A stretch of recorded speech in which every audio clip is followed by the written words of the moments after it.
Welcome to the Thrive Today podcast. I'm Natalie Born. I'm the media host for Thrive Today and the founder of Innovation Meets Leadership. This is a podcast for women who lead and believe. And today we're catching up with Nicholas John. Nicholas is a corporate leader with over 20 years of experience serving in executive roles and in several global organizations. Can't wait to glean from his knowledge. He's currently serving as the senior vice president and managing director of a large global corporation in South Africa. He's also the founder and CEO of LeaderGrow. It's an organization that focuses on preparing integral leaders of tomorrow. Welcome to the podcast, Nicholas. Thank you very much. I'm really glad to be here. And thanks for having me. Awesome. Well, I wanted to, again, take a focal point on your article in our Thrive Today journal where you discuss and share some of your experiences with mentorship. I would love to know how that impacted you both personally and professionally, as many of the leaders on that listen to Thrive Today would, maybe don't have formal mentors, but would love to have formal mentors, right, in this area. How did you get started? What did that look like? I think I've been quite fortunate. I haven't had to deliberately search for mentors, even though growing up, people always say to you, search out these mentors. So I'm thankful to God for his providence in this area of my life. But let me just start, back in 2009, when I first had this thought to raise integral leaders of tomorrow, I didn't have a clue what to do, how to do it, or where to start. And it was during the season when God orchestrated a meeting with a lovely gentleman, which I think many of you would know, Dr. Samuel Chan, who would really help share this dream. And it was actually a funny story. The first time I met Dr. Chan, I was actually his chauffeur, driving him back and forth into some of his meetings. And I kept on saying, God, please, Lord, I really need to get to know this guy. I also had no clue that I had, giftings that right now in business leadership and entrepreneurship, basically being responsible for running many large corporations, both in South Africa and also many global organizations. However, sometimes, mentors in your life will appear for a brief season. And during that season, you may not pay attention to the impact they are subtly having. And I think that's what's really happened to me. I've had people coming to my life and had these very subtle impacts, yet they were enormous.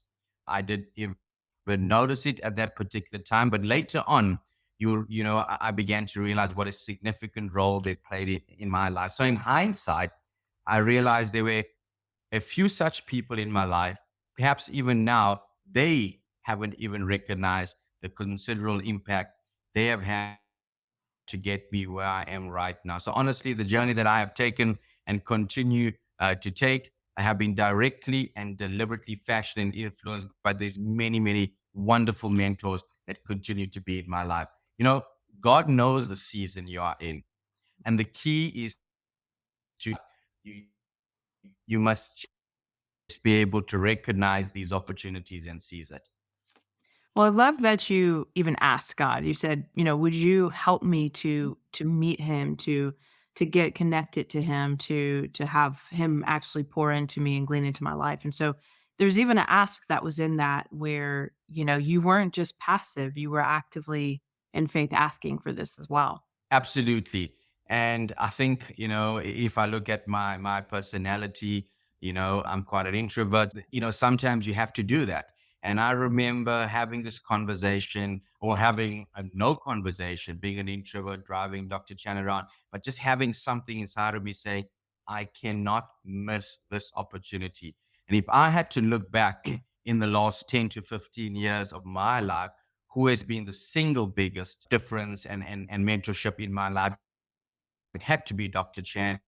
And you're absolutely right. That was the one occasion where I had to actively pursue out of my comfort zone, being an introvert, and say, Lord, help me, and trying to make a connection with Dr. Chan. And you don't need to push it, because if you are making that connection and if God is in the picture, he will open that door for you. That's so great to hear you say that.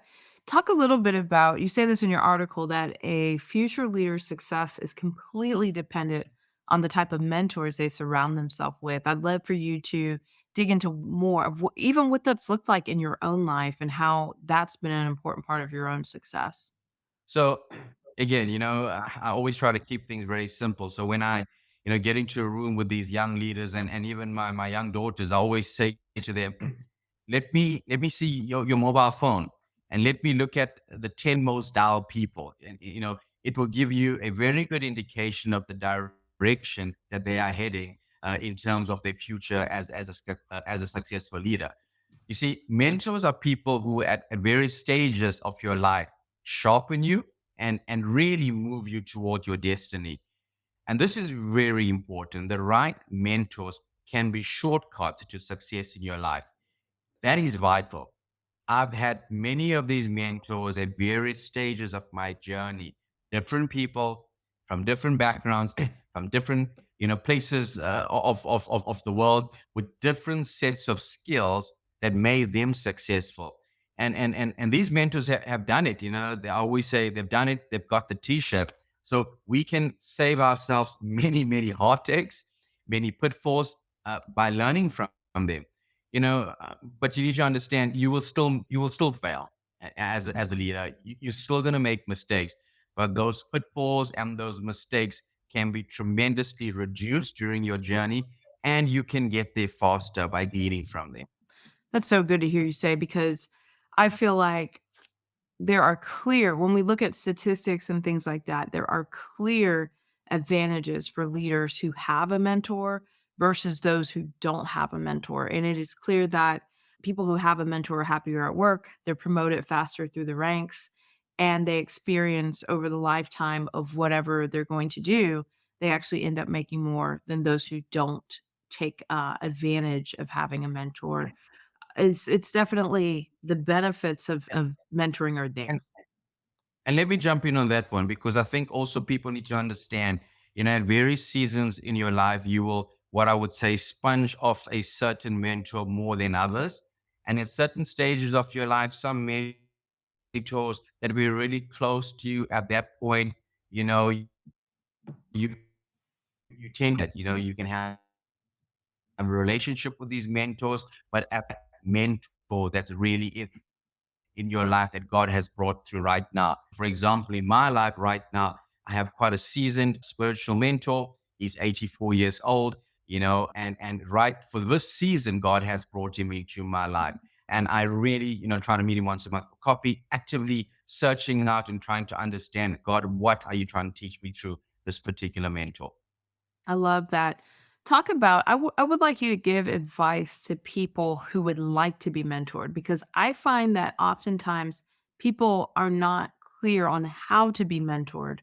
What I find is sometimes they'll even ask for time, but then maybe not make the meeting, or they will expect the mentor to prepare, but they'll be unprepared for the meeting. So talk about if you're in a situation of being mentored, how do you properly show up so that you're, using the person's time well? That's an excellent question. Whenever I am in these sessions, you need to understand that this is a moment of invested time on both parts.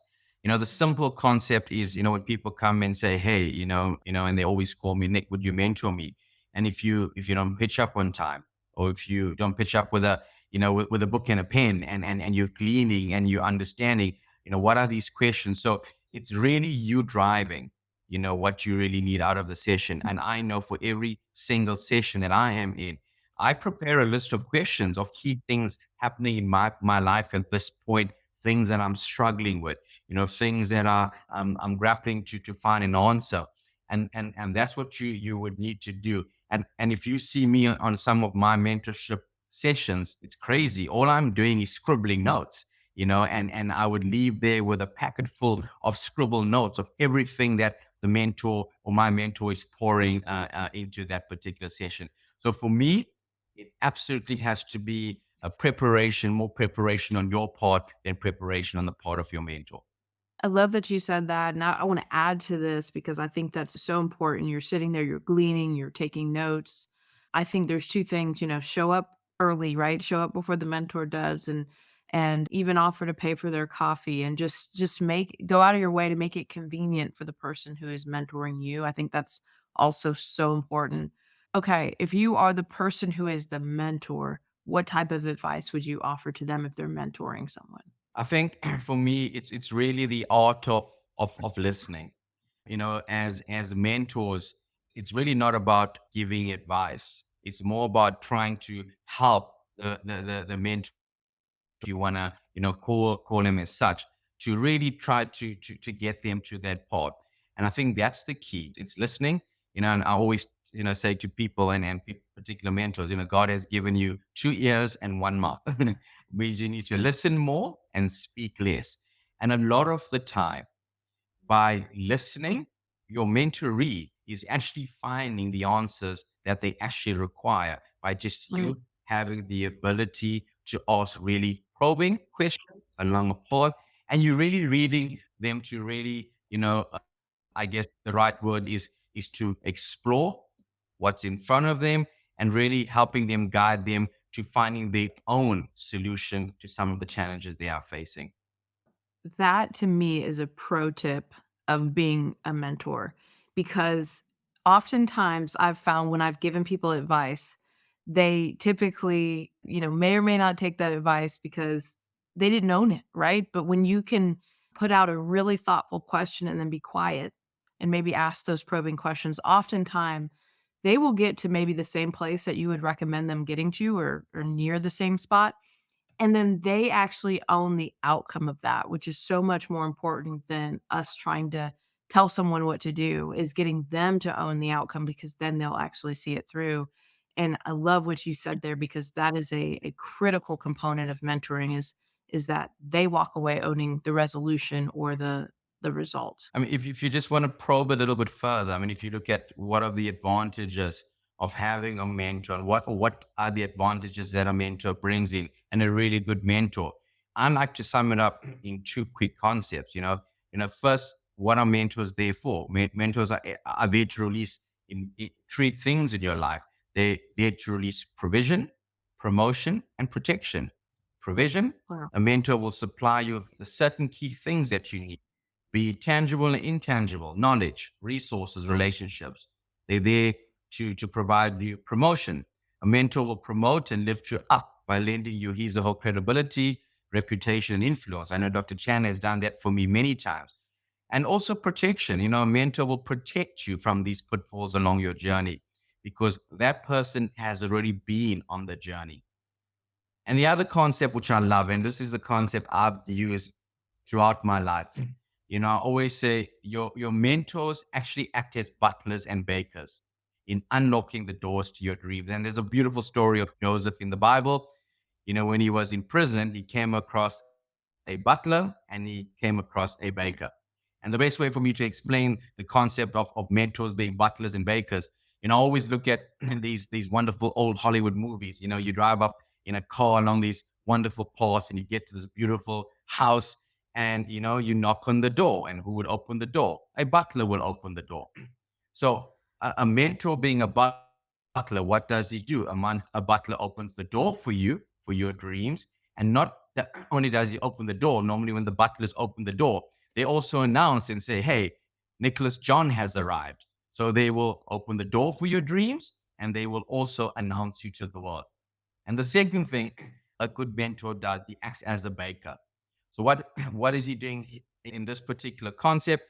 What does a baker do? He takes all the ingredients in your life and he has the ability to combine them for you to achieve your dream. All these ingredients, if eaten on their own, they don't taste that good. Imagine eating raw eggs or flour and sugar on their own.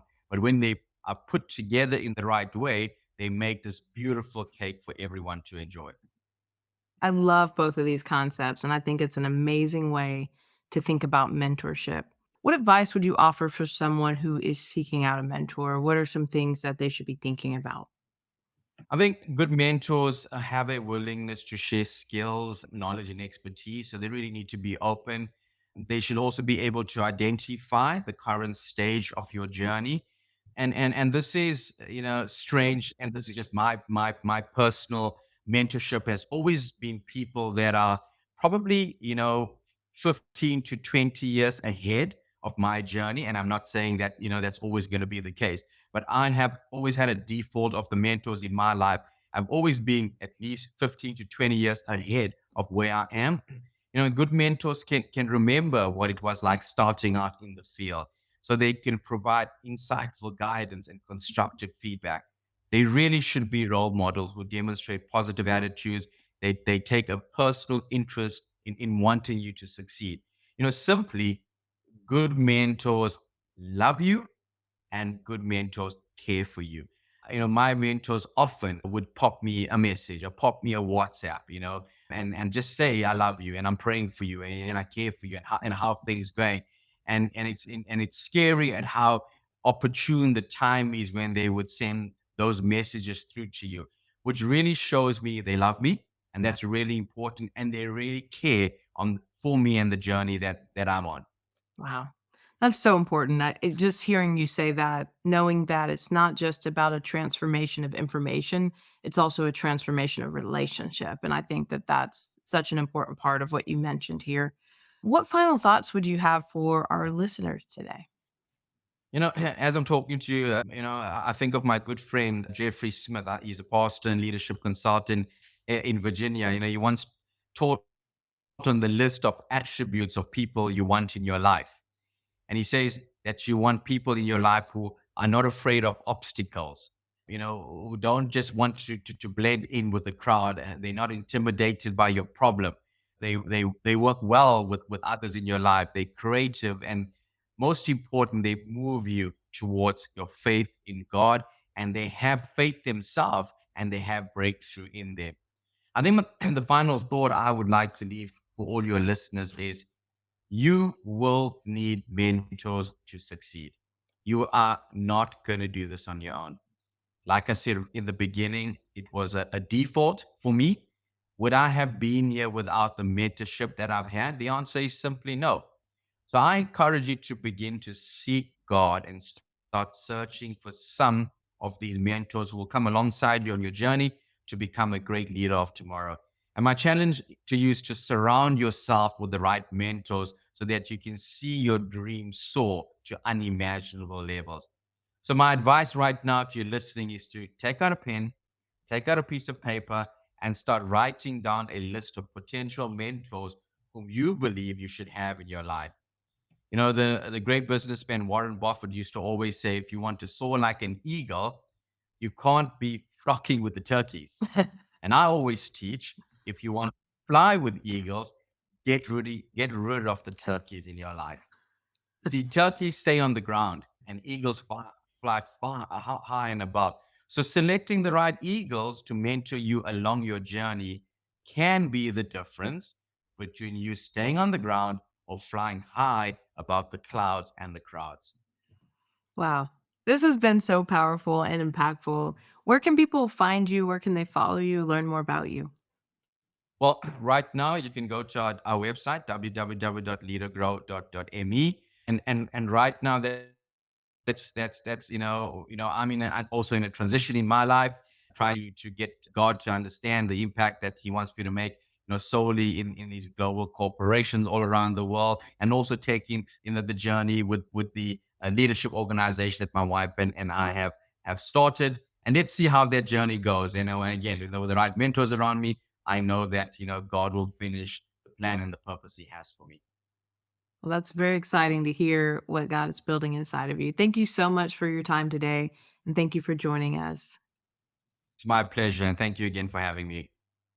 Well, if you haven't taken the opportunity to get into the community, I want to ask a question. What are you waiting for? There is mentorship, there is access in the thrivetoday.com community. So head over to thrivetoday.com and learn more. We'll see you next time, and don't forget to thrive.